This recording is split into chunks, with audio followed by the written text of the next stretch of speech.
ഞാൻ വളരെ ബഹുമാനത്തോട് തന്നെ പറയട്ടെ സ്മൃതി, മാധ്യമങ്ങൾ കുറ്റം കണ്ടുപിടിക്കുക അല്ലെങ്കിൽ വിമർശിക്കുക എന്നുള്ളതിനപ്പുറം ശരിയായ നിലപാടെടുക്കുമ്പോൾ അതിനെ അഭിനന്ദിക്കാൻ കൂടി തയ്യാറാവുന്നത് പുതിയ കാലത്ത് ഒരു വേറിട്ട അനുഭവമായിരിക്കും, നല്ലൊരു മാധ്യമപ്രവർത്തനമായിരിക്കും എന്ന് മാത്രം ഞാൻ അങ്ങോട്ട് പറയട്ടെ. കാരണം ഞാൻ ഇന്നിവിടെ ഇരുന്ന് സംസാരിക്കുന്നത് കോൺഗ്രസ് പാർട്ടിയുടെ ധാർമ്മിക ബലത്തിൽ നിന്നുകൊണ്ടാണ്. ആ ധാർമ്മിക ബലം എന്ന് പറയുന്നത് ഇപ്പോ നമ്മുടെ കൂടെ തന്നെ ഉള്ള റിനി ആൻഡ് ജോർജ് ആണ് ആദ്യമായിട്ട് ഈ വിവരം പുറത്തു പറയുന്നത്. റിനി തന്നെ അന്ന് ഈ രാഹുൽ മാങ്കൂട്ടത്തിൽ എന്ന പേര് ഉപയോഗിച്ചിരുന്നില്ല, പകരം ഹൂ കെയർസ് എന്ന് പറയുന്ന ഒരാളെന്നാണ്. ലോകത്ത് എവിടെയെങ്കിലും ഒരു രാഷ്ട്രീയ പാർട്ടി ഒരു ആരോപണ വിധേയന്റെ പേര് പറയാതെ, ഒരു എഴുതി തയ്യാറാക്കിയ പരാതി ഇല്ലാതെ, ഒരു FIR പോലും ഇല്ലാതെ ഒരു MLA സസ്പെൻഡ് ചെയ്യുന്ന നടപടിയിലേക്ക് പോവുക ഏതെങ്കിലും രാഷ്ട്രീയ പാർട്ടി? അത് ചെയ്തവരാണ്. കാരണം ആ പറഞ്ഞ പരാതിയിൽ കഴമ്പുണ്ടെന്ന് പാർട്ടിക്ക് ബോധ്യമുണ്ടായിരുന്നത് കൊണ്ട് പാർട്ടി നിലപാടെടുക്കുകയാണ്. അങ്ങനെ സസ്പെൻഡ് ചെയ്യുക മാത്രമല്ല, UDFന്റെ പാർലമെന്ററി പാർട്ടി അംഗത്തിൽ നിന്നും മാറ്റി സെപ്പറേറ്റ് ബ്ലോക്കാക്കി ഇരുത്തി. ഇല്ലേ? MLA സ്ഥാനം രാജിവെക്കുക എന്നുള്ളത് കേവലം സംഘടനാപരമായ നടപടിയല്ല, അതിന് മറ്റു പല ഇംപ്ലിക്കേഷൻസ് ഉള്ള ഒന്നാണ്. എന്തുകൊണ്ടാണ് നിങ്ങൾ ആദ്യം ഈ വിഷയം വന്നപ്പോൾ ശ്രീ MP ഗോവിന്ദന്റെ അടുത്ത് ചെന്നപ്പോഴത്തേക്ക് അദ്ദേഹം MLA സ്ഥാനം രാജിവെക്കുമോ എന്ന് ചോദിച്ചപ്പോൾ അത് അദ്ദേഹം തീരുമാനിക്കട്ടെ എന്ന് പറഞ്ഞത്? അത് ഇപ്പൊ മുകേഷ് MLA എന്തുകൊണ്ട് രാജിവെക്കുന്നില്ല? കാരണം അതിനകത്ത് ഭരണപരമായ മറ്റു ചില ഇംപ്ലിക്കേഷൻസ് ഉണ്ട്. ചോദിച്ചോട്ടെ ശ്രീ രാജു പി നായർ, ഇപ്പോൾ മുകേഷിന്റെ കാര്യത്തിൽ പറഞ്ഞിരുന്ന ഒരു കാര്യം, മുകേഷ് പിന്നീട് തെറ്റുകാരനല്ല എന്ന് തെളിയിച്ചാൽ പിന്നീട് MLA സ്ഥാനത്തേക്ക് മടങ്ങി വരാൻ പറ്റുമോ എന്ന ചോദ്യമാണ്. അത് നമുക്കറിയാം, ഇത് തരത്തിലുള്ള പരാതിയാണ് വന്നത് എന്ന്. ഇത് പക്ഷേ ആ രൂപത്തിലുള്ള ഒരു കേസായി നമുക്ക് കാണാമോ? മറ്റൊരു രൂപത്തിലാണ് അത്.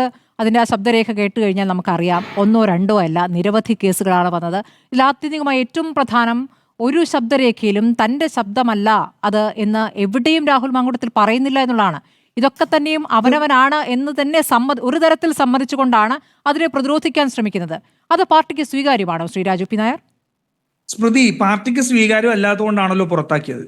ഒരു വ്യക്തിക്ക് MLA സ്ഥാനം രാജിവെച്ചാൽ പിന്നെ തിരിച്ചായി MLA സ്ഥാനം കിട്ടുമോ എന്നുള്ള വ്യക്തിപരമായ പ്രശ്നം മാത്രമല്ല, ഒരു MLA അയാളുടെ നിയോജക മണ്ഡലത്തിലെ ജനങ്ങൾക്ക് ലഭിക്കേണ്ട സഹായങ്ങളും അവിടുത്തെ വികസന പ്രവർത്തനങ്ങൾ ഉൾപ്പെടെയുള്ള വിഷയങ്ങൾ അതിനകത്തുണ്ട്.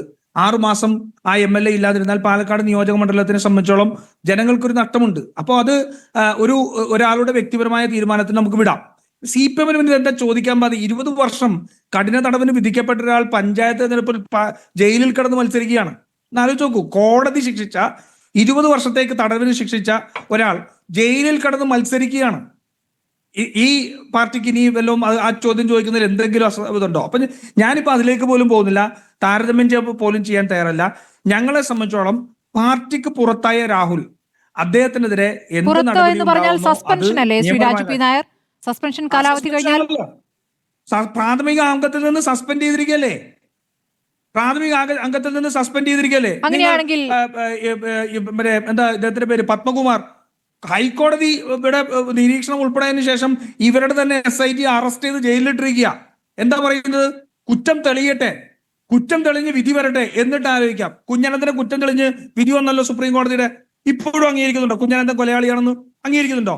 20 വർഷം കഠിന തടവിന് ശിക്ഷിക്കപ്പെട്ട ഒരാള് ഈ ഗൗരവതരമായ കേസുകളാണ്, നിഷേധിക്കുന്നില്ല ശ്രീ രാജു പി നായർ. പക്ഷേ സ്ത്രീകളോടുള്ള അതിക്രമം എന്നുള്ളത് ക്രിമിനൽ കുറ്റമാണ്. ഉറപ്പായിട്ടും ക്രിമിനൽ കുറ്റം ഒരു നിയമത്തിന്റെ മുന്നിൽ സ്ഥാപിക്കപ്പെടേണ്ടതാണ്. അതിന് കോൺഗ്രസ് ചെയ്യുന്ന ഏറ്റവും വലിയ കോൺഗ്രസിന്റെ രക്ഷാകർതൃത്വം ഇല്ലാതെ വഴിയിൽ നിർത്തിയിരിക്കുകയാണ്. ഈ സർക്കാരിന്, ഇവിടുത്തെ പോലീസിന് ആ അതിജീവിതയ്ക്ക് ലഭിക്കേണ്ട നീതി ഉണ്ടെങ്കിൽ ആ നീതി നൽകുക എന്നുള്ള ഏറ്റവും പ്രധാനപ്പെട്ട ഒരു തീരുമാനമെടുത്ത് അദ്ദേഹത്തെ രാഷ്ട്രീയ രക്ഷാകർതൃത്വം ഇല്ലാതെ നിർത്തിയിരിക്കുകയാണ്. അതിന് ഇന്നലെ വരെ ചോദ്യം ഉണ്ടായിരുന്നത് സർക്കാരിലേക്കായിരുന്നു ചോദ്യം ഉണ്ടാവേണ്ടിയിരുന്നത്.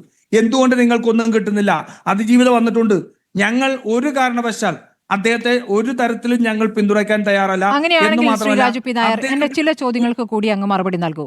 ഇപ്പോൾ പാലക്കാട് MLA എന്ന നിലയ്ക്ക് MLA-യുടെ ചുമതലകൾ നിറവേറ്റേണ്ടതുണ്ട്. അങ്ങ് പറഞ്ഞ ശരി, അത് സാങ്കേതികമായി സമ്മതിക്കാമെങ്കിൽ പോലും കണ്ണാടി പഞ്ചായത്തിലെ സ്ഥാനാർത്ഥി നിർണയം, കണ്ണാടി ഗ്രാമപഞ്ചായത്തിലെ സ്ഥാനാർത്ഥി നിർണയത്തിലടക്കം പ്രധാന റോള് വഹിച്ചുകൊണ്ട് അവിടെ രാഹുൽ മാങ്കൂട്ടത്തിൽ നിൽക്കുന്ന കാര്യം നമ്മൾ കണ്ടതാണ്. ഓരോ സ്ഥാനാർത്ഥികളായി ഉണ്ട്, അവിടെ ഉണ്ടായിരുന്നു, നമുക്ക് വാർത്ത വന്നതാണ്. കോൺഗ്രസ് ഭരിക്കുന്ന സഹകരണ സ്ഥാപനത്തിന്റെ ഓഫീസിൽ നിന്നുകൊണ്ടാണ് ഈ കാര്യങ്ങൾ ചെയ്തത്. നിഗമനമല്ല ശ്രീ രാജു പി നായർ. ഒരു മിനിറ്റ് ഒന്ന് പറയട്ടെ, ഒന്ന് പൂർത്തിയാക്കട്ടെ. പാലക്കാട് മുനിസിപ്പാലിറ്റി, പിരായി, കണ്ണാടി, മാനൂർ, ഇവിടെയൊക്കെ പ്രചാരണത്തിലാണ്. അപ്പോൾ പ്രചാരണത്തിൽ പങ്കെടുക്കുന്നതിൽ തെറ്റില്ല എന്ന് വി.കെ. ശ്രീകണ്ഠൻ പറയുകയുമാണ്.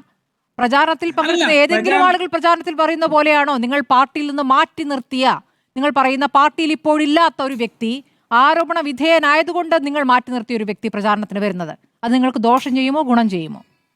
നോക്കൂ സ്മൃതി, വളരെ വ്യക്തമാണ്. കോൺഗ്രസ് പാർട്ടിയുടെ ഒരു വേദിയിലും സസ്പെൻഡ് ചെയ്യപ്പെട്ട ആളെ പങ്കെടുപ്പിക്കില്ല. അത് വളരെ കൃത്യമാണ്. ഓരോ സ്ഥാനാർത്ഥികൾക്ക് ചിലപ്പോൾ അവരുടെ ഇഷ്ടത്തിനനുസരിച്ച് അദ്ദേഹം വിളിച്ചിട്ടുണ്ടെങ്കിൽ പോകുന്നുണ്ടെങ്കിൽ അതിനെ സംബന്ധിച്ച് പാർട്ടിയുടെ നിലപാടല്ല. പാർട്ടിയെ സംബന്ധിച്ച് പാർട്ടി പുറത്താക്കിയാണ്, സസ്പെൻഡ് ചെയ്ത് പുറത്തു നിർത്തിയിരിക്കുകയാണ്. അത് പാർട്ടിയുടെ നിലപാടാണ്. ഒരു കാരണവശാൽ അദ്ദേഹം പാർട്ടിയുടെ ഔദ്യോഗിക വേദികളിൽ വരാൻ അനുവദിക്കില്ല, സമ്മതിക്കുകയില്ല. പിന്നെ അദ്ദേഹം MLA രീതിയിലുള്ള അവിടെ ബന്ധങ്ങൾ, ഞാൻ പറയുന്നത് ഞാനിപ്പോ ഒരു കേസിൽ പ്രതിയായി കഴിഞ്ഞാൽ എന്നെ ബന്ധങ്ങളൊക്കെ ഇവിടെ ഇല്ലേ, ആ ബന്ധങ്ങളെല്ലാം മുറിച്ചു കളയുകയാണ് ഒരു കേസോടുകൂടി. അല്ല, അവർക്ക് വ്യക്തിപരമായ ബന്ധങ്ങൾ, അടുപ്പങ്ങൾ ഉണ്ടെങ്കിൽ അവർക്ക് അവരുടേതായ രീതിയിൽ അവർ പോകും. പാർട്ടിയുടെ ഗ്രാമപഞ്ചായത്തിലെ സ്ഥാനാർത്ഥി നിർണയത്തിലടക്കം ഇയാൾ റോൾ വഹിക്കുകയും ഘട്ടത്തിലൊക്കെ രാഹുൽ മാങ്കൂട്ടത്തിൽ അവിടെയുണ്ട്. അതിന്റെ വാർത്തകളടക്കം ആ ദിവസങ്ങളിൽ വന്നതാണ്. അതിനുശേഷം ഒരു മിനിറ്റ് ഞാൻ പറയട്ടെ, KC വേണുഗോപാലിനോട് ഇതിനെക്കുറിച്ച് ചോദിച്ചു. അപ്പോൾ KC വേണുഗോപാൽ പറഞ്ഞത് അവിടുത്തെ പാലക്കാട് നേതൃത്വമാണ് അതിൽ മറുപടി പറയേണ്ടതെന്നാണ്. അപ്പോൾ എങ്ങനെ അങ്ങോട്ടും ഇങ്ങോട്ടും തട്ടിക്കളിച്ചു കഴിഞ്ഞാൽ എന്താണ് നിങ്ങൾക്ക് ഇതിലുള്ള ഉത്തരവാദിത്തം? പിന്നെ പഞ്ചായത്തിലെ സ്ഥാനാർത്ഥി നിർണയം പോയിട്ട് AICCയുടെ സംഘടനാ ചുമതല സെക്രട്ടറി, ജനറൽ സെക്രട്ടറിയോട് ചോദിക്കുന്നത് നിങ്ങൾക്കല്ലേ പ്രശ്നം? നിങ്ങൾ ആരോട് എന്ത് ചോദ്യമാണ് ചോദിക്കേണ്ടത്? നിങ്ങൾക്കൊരു ബോധ്യം വേണ്ടേ? പഞ്ചായത്തിലെ തെരഞ്ഞെടുപ്പ് സ്ഥാനാർത്ഥി നിർണയത്തിന് ഞങ്ങൾക്ക് ഞങ്ങളുടേതായ സംവിധാനങ്ങളുണ്ട്. അത് ആ പഞ്ചായത്തിൽ നിന്ന് വാർഡ് സമിതി കൂടി ആ വാർഡ് സമിതിയിൽ നിന്ന് ഉയർന്നു വരുന്ന പേരുകൾ, പിന്നെ പഞ്ചായത്തിൽ മൊത്തമായിട്ട് സാമുദായിക സന്തുലിതാവസ്ഥയൊക്കെ പാലിക്കുന്ന രീതിയിൽ ചെറിയ അഡ്ജസ്റ്റ്മെന്റ് നടത്തും. അത്തരത്തിലുള്ള, അല്ലാണ്ട് ഞങ്ങളുടെ BCC ഉൾപ്പെടെ ഞങ്ങൾ കൊടുക്കുന്ന ഫോം ബിക്ക് രാഹുൽ മാങ്കൂട്ടത്തിൽ എന്ത് അവകാശം, എന്ത് റോള്? നിങ്ങൾ പറഞ്ഞില്ലേ, നിങ്ങൾ വാർത്ത ഉണ്ടാക്കും, എന്നിട്ട് അവസാനം അതിന് കോൺഗ്രസ് മറുപടി പറയുന്ന സാഹചര്യത്തേക്ക് പോകരുത്. ഞങ്ങളെ സംബന്ധിച്ചോളം പാലക്കാട് വെച്ച് രാഹുൽ മാങ്കൂട്ടത്തിൽ നടത്തിയ പ്രതികരണങ്ങളും എവിടെ വെച്ച് നടത്തിയ പ്രതികരണങ്ങൾ എന്നുള്ളതും അങ്ങ് കണ്ടിട്ടില്ല എന്ന് വേണമെങ്കിൽ കരുതുന്നത്. കാരണം അത് ആ സമയത്ത് ഒരു വെല്ലുവിളിയുടെ സ്വഭാവത്തിൽ അദ്ദേഹം പ്രതികരിക്കുന്നുണ്ടായിരുന്നു. ഓരോ ഘട്ടത്തിലും പാലക്കാട് പ്രചാരണത്തിൽ സജീവമായ ശേഷം പല പൊതുപരിപാടികളിലും പങ്കെടുക്കുന്നു. അത് MLA എന്ന നിലയ്ക്കാണെന്ന് അങ്ങേക്ക് വേണമെങ്കിൽ ബാധിക്കാം. പക്ഷെ അങ്ങനെയല്ല. പാർട്ടിയുടെ പ്രധാനപ്പെട്ട തീരുമാനങ്ങളിൽ അവിടുത്തെ ഗ്രാമപഞ്ചായത്തിലെ സ്ഥാനാർത്ഥി നിർണയം ഇപ്പോൾ KC വേണുഗോപാലിനോട് ചോദിക്കണമെന്ന് ചോദിച്ചാൽ അവിടുത്തെ ഒരു സ്ഥാനാർത്ഥി നിർണയവുമായി ബന്ധപ്പെട്ടല്ലോ ചോദ്യം, രാഹുൽ മാങ്കൂട്ടവുമായി ബന്ധപ്പെട്ടാണല്ലോ ചോദ്യം. സ്മൃതി ഞാൻ ചോദിക്കുന്നത്, നിങ്ങൾ എന്തിന്റെ അടിസ്ഥാനത്തിലാണ് രാഹുൽ മാങ്കൂട്ടത്തിൽ സ്ഥാനാർത്ഥി നിർണയത്തിൽ ഇടപെട്ടു എന്ന് പറയുന്നത്? ഒരു മിനിറ്റ്സ് കാണിച്ചു തരാമോ? ഒരു സ്ഥാനാർത്ഥിയെ തീരുമാനിക്കുന്നതിന് കൂടുന്ന വാർഡ് യോഗത്തിന്റെ മിനിറ്റ്സിൽ രാഹുൽ മാങ്കൂട്ടത്തിൽ ഒപ്പുണ്ടെങ്കിൽ ഞാൻ നിങ്ങൾക്ക് മാപ്പ് പറയാം. അവിടുത്തെ ദൃശ്യങ്ങൾ ഉണ്ടായിരുന്നു. സ്ഥാനാർത്ഥി പ്രഖ്യാപനത്തിൽ ദൃശ്യങ്ങളടക്കം വാർത്തകളുണ്ടായിരുന്നാണ്. ഗ്രാമപഞ്ചായത്തിന്റെ കാര്യത്തിൽ പാലക്കാട് കണ്ണാടി പഞ്ചായത്തിൽ ഞാൻ ചോദിക്കുന്നത്, പാർട്ടിയുടെ സ്ഥാനാർത്ഥിയെ തീരുമാനിക്കുന്ന കോർ കമ്മിറ്റിയാണ്. ആ കോർ കമ്മിറ്റിയിലെ ചർച്ചകളിൽ രാഹുൽ മാങ്കൂട്ടത്തിൽ പങ്കെടുത്ത് മിനിറ്റ്സ് ഒപ്പുണ്ട് ഒരു മിനിറ്റ്സ് കാണിച്ചാൽ നിങ്ങൾ പറയുന്ന സമയത്ത് ഞാൻ മാർക്ക് പറയാം. ഇല്ല, കോർ കമ്മിറ്റിയിൽ ഒപ്പിട്ടോന്നും എനിക്കറിയില്ല. ഞാൻ പറയുന്നത് അവിടെ സജീവമായി മുഴുവൻ സമയം അവിടെ ഉണ്ടായിരുന്നു. അങ്ങ് സാങ്കേതികമായി ഇതിന് മറുപടി പറയാതിരിക്കും. സാങ്കേതികമായി CPM പറയുന്നതിന് അങ്ങ് പരിഹരിക്കുന്നുണ്ടല്ലോ. സ്മൃതി ഒന്ന് മനസ്സിലാക്കൂ. ഞാൻ പറയട്ടെ, നമ്മൾ ഒരു കേസ് അല്ലെങ്കിൽ ഇതിന്റെ നടപടിക്രമങ്ങൾ അതിന്റെ രീതിക്ക് മുന്നോട്ട് പോകും. ഒരു കേസ് വരുമ്പോൾ ഒരാൾ കുറ്റക്കാരനായിട്ട് സ്ഥാപിക്കപ്പെടുന്നത് ഞാൻ ന്യായീകരിക്കാൻ പറയുന്നതല്ല. പക്ഷെ നിങ്ങൾ പറയുന്ന മറുപടി പറയാം. ശിവൻകുട്ടി ഉൾപ്പെടെ MP രാജേഷ് ഉൾപ്പെടെയുള്ള മന്ത്രിമാർക്ക് പോലും അവസാനം രാഹുൽ മാങ്കൂട്ടത്തിന് അവിടെ ഇരിക്കുന്നത് കയറാൻ പറ്റില്ല എന്ന് പറയാൻ പറ്റില്ല എന്ന് പറഞ്ഞു, ഇല്ലേ?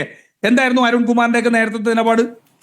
പാലക്കാട് കാലുകുത്തിക്കില്ല എന്ന് പറഞ്ഞതിന് ശേഷം ശിവൻകുട്ടി ചോദിച്ചല്ലോ, അയാൾ കേസിൽ പ്രതിയല്ലല്ലോ, അയാൾക്കെതിരെ പരാതിയില്ലല്ലോ, പിന്നെ ഞാൻ എന്തു പറഞ്ഞ് പുറത്തേക്ക് പോകാൻ പറയും? ഇതിൽ ഇത്തരത്തിലുള്ള സങ്കീർണതകളൊക്കെ ഈ വിഷയത്തിലുണ്ട്. ആ സങ്കീർണതകളല്ല, മറിച്ച് കോൺഗ്രസ് പാർട്ടി എടുത്ത നിലപാടാണ് ഏറ്റവും പ്രധാനം. ആ നിലപാട് എന്ന് പറയുന്നത്, ഞങ്ങൾ കൃത്യമായിട്ട് അദ്ദേഹത്തിനെതിരെ നടപടിയെടുത്ത് പുറത്തു നിർത്തി. ഇനി പരാതി വന്നിട്ടുണ്ടെങ്കിൽ ആ പരാതിക്കാരിയെ ഒരു വാക്കുകൊണ്ട് പോലും ഞങ്ങൾ അധിക്ഷേപിക്കില്ല. ഞങ്ങളുടെ സ്ത്രീപക്ഷ നിലപാടിന്റെ ഉദാഹരണമാണ് സജ്ജന ഇവിടെ ഇരിക്കുന്നത്, സജ്ജന P സാജന ഇരിക്കുന്നത്, ഇല്ലേ? ഞങ്ങളുടെ പാർട്ടിക്ക് ഞാൻ ചോദിക്കട്ടെ, അരുൺകുമാറിന് സ്വപ്നം കാണാൻ പറ്റുമോ? ഈ PK ശശി ഉൾപ്പെടെയുള്ള കേസ് വന്നല്ലോ. ഈ പാർട്ടിക്കകത്തുള്ള ഏതെങ്കിലും ഒരു മഹിളാ നേതാവിന് ആ നേതാവിനെതിരെ പ്രസ്താവന നടത്താൻ ഒരൊറ്റ ആൾക്ക് കഴിയോ? നട്ടലിന് ബലം ഉണ്ടാവോ? ആ പാർട്ടിയിൽ ഉണ്ടാവോ? സജന ഇപ്പോ വന്നിരിക്കുന്നത് ഈ സ്ത്രീപക്ഷ നിലപാട് കോൺഗ്രസ് ഉയർത്തിപ്പിടിക്കുന്നുണ്ടാ? ആ എതിർ ശബ്ദങ്ങളെ ഞങ്ങൾ മാനിക്കുന്നുണ്ടാ? ആ ശബ്ദങ്ങളെ മാനിക്കുന്നുണ്ട്.